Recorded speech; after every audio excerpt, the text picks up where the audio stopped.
Let's make maha blanca.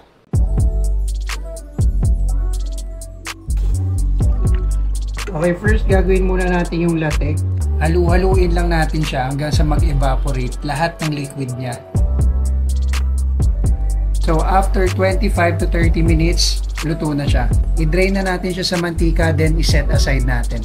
Ayan na yung latik natin, tabi muna natin siya.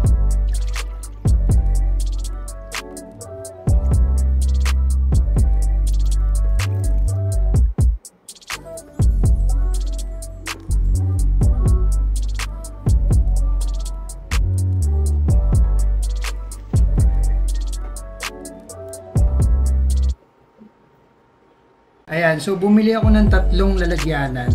I-divide natin sila sa tatlo. Papahiran muna natin sila ng mantika. Yung gamit ko mantika, yung oil kanina dun sa latik natin.